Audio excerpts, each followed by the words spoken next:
I loved going to my aunt's horse farm when I was a kid. I felt free and happy every time I rode a horse, especially when I was running on the track. I had a great time riding horses, even though I got hurt sometimes. Every time I ride, I feel an unimaginable connection to the horse.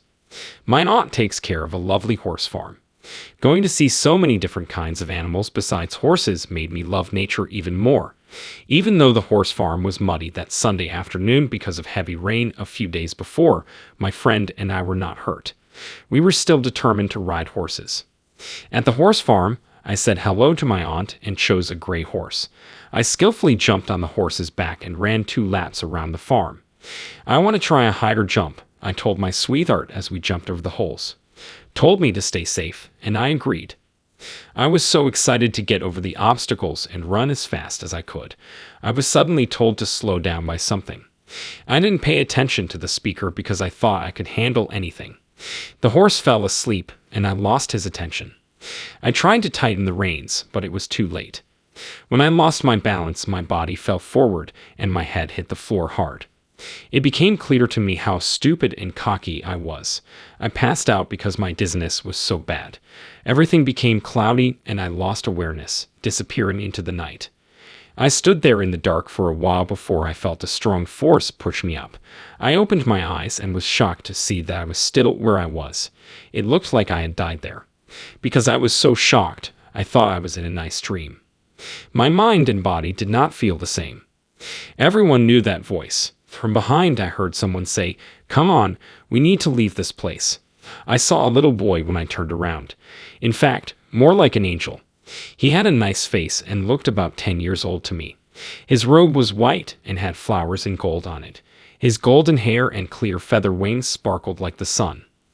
I felt safe and at ease with this angel. He told us to leave quickly because hellish demons were coming. I asked where we were going. He kept saying that we had to leave right away without answering. The angel pointed off into the distance where evil spirits were seen. The dark souls wore black clothing. Even though their bodies were covered, you could see their sharp claws, which seemed like they could cut through anything. They looked even scarier with the dark clouds over them. Because of the dark skin and gloomy mood, they looked like they had been burned by fire. Eyes that looked like coal. During our flight, the angel above me put out his hand for me to grab. The earth slowly came into being in front of me, and it shrunk. The picture became fuzzy as we moved quickly. We showed up out of the blue in a very beautiful place. I was shown a beautiful city with huge golden buildings that sparkled all the time. We came out of the city gates into a large park. A lot of angels and souls were in the square. Some of them smiled and said hi. All of my pain and tiredness went away when I was here because I was so happy. My body felt light. I knew I was in heaven, a beautiful and holy place, because I wasn't hot, cold, hungry, or thirsty. It's in the right place.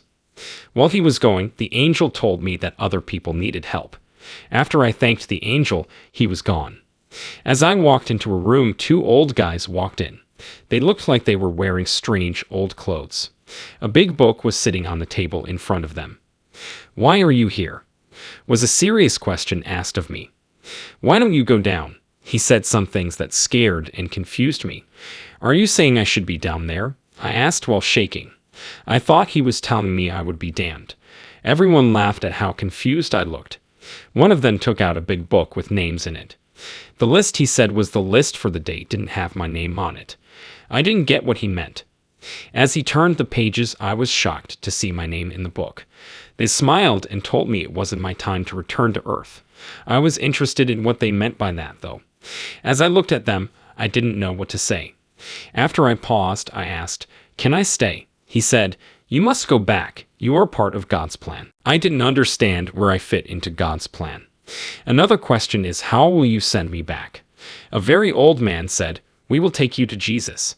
He knows what to do." I tried hard, but I couldn't figure out God's plan or why I had to go back. The old man smiled and said, "Don't worry, Jesus will lead you and help you in your work." It felt like my heart knew him. The old man raised me from the ground by a cloud. I saw a bright light. Something bright and white that lit up the sky at night caught my attention. I could really sense that Jesus was with me. His look was both kind and wise. Even though I had done wrong, he always looked at me with love and kindness. It was a soft touch from his hand to my head. It felt like I had flown through the air, and my body felt lighter. Christ's love filled me. I always knew he was with me. After my soul was cleansed, I felt strong and calm. I became aware that I was no longer by myself. After that, I didn't feel so alone.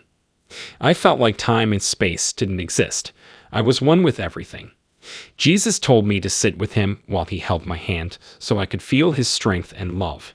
In his dark hair and beard, a God shone. He noticed both the good and bad things I did and showed me kindness. The book he pulled out showed me who I was. It looked like the scenes in the books were moving back and forth in time. When I was born, I remember my family cheering around my bed. My parents were thrilled when they saw me. My sister is funny. The book showed me as a child riding a bike in a park. My dad never stopped supporting me when I fell off my first bike ride. A few pages back, I saw scenes from hospitals. It was amazing for me to see my own birth. There were doctors and helpers helping me as I saw myself lying on a delivery bed with tears on my face. A few hours after that, my sweet child was born. My whole body got weak. When I saw my baby, it was all worth it. As I turned the last page, I was surprised to see that I was in my own bed. With my white hair and old face, I looked weak. I knew the end of my life was near. I felt better when I thought about my kids, grandchildren, and great-grandchildren. In the end, Jesus told me that I could stay in heaven even though he wanted me to go back to earth. What does it mean that I am a part of your plan? I asked, stumped.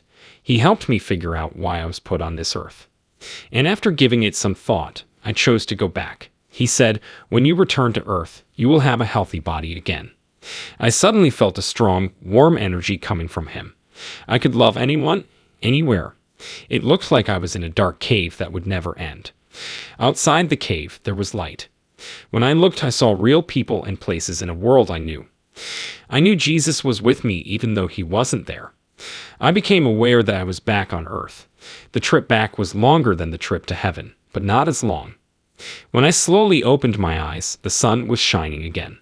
I pushed myself to stay awake and took deep breaths. My boyfriend made me feel better. As soon as the ambulance came, I let out a thankful sigh. I was put on a bed right away, and doctors and nurses started giving me first aid. Nurses and doctors took care of my entrance to the hospital. Doctors said there were no major problems. My cuts were cleaned up and closed up.